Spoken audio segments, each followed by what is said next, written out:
కే ramp movie గ్లిమ్స్లో కిరణ్ అబ్బవరం తన acting improvement చేసుకున్న ఫీలింగ్ అయితే నాకు అనిపించింది. గ్లిమ్స్ చాలా ఫ్రెష్గా అనిపించింది. గ్లిమ్స్ చూసిన తర్వాత ఈ మూవీ మొత్తం కామెడీ టైమింగ్లో ఉంటుంది అనిపిస్తుంది. కిరణ్ అబ్బవరం లాస్ట్ మూవీ కా మూవీ చాలా పెద్ద హిట్ అయింది. సో దాని తర్వాత వస్తున్న మూవీ కే ర్యాంప్ మూవీ.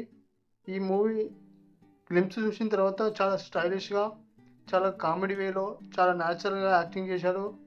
దానికి దీనికి చాలా వేరియేషన్ ఉంది. సో ఈ మూవీ కూడా చాలా పెద్ద హిట్ అవుతుంది అన్న ఫీలింగ్ అయితే వస్తుంది నాకు. ఈ మధ్య కాలంలో కిరణ్ అబ్బవరం చాలా ట్రోల్స్కి గురయ్యారు. యాక్టింగ్ సరిగా రావట్లేదని, యాక్టింగ్ సరిగా చేస్తలేడని, మూవీ కంటెంట్ సరిగా తీస్తలేడని. సో కా మూవీ తోటి తన స్టోరీ సెలెక్షన్ చాలా బాగున్నట్టు అనిపిస్తుంది. కా మూవీ తర్వాత K ramp, Chennai love story movie. So ఈ మూవీస్ చాలా బాగున్నట్టు అనిపిస్తుంది. సో ఈ గ్లిమ్స్ చూసిన తర్వాత మీకేమనిపిస్తుందో కామెంట్ చేయండి. ఈ వీడియో మీకు నచ్చినట్లయితే లైక్ చేయండి, సబ్స్క్రైబ్ చేసుకోండి. Thank you for the watching.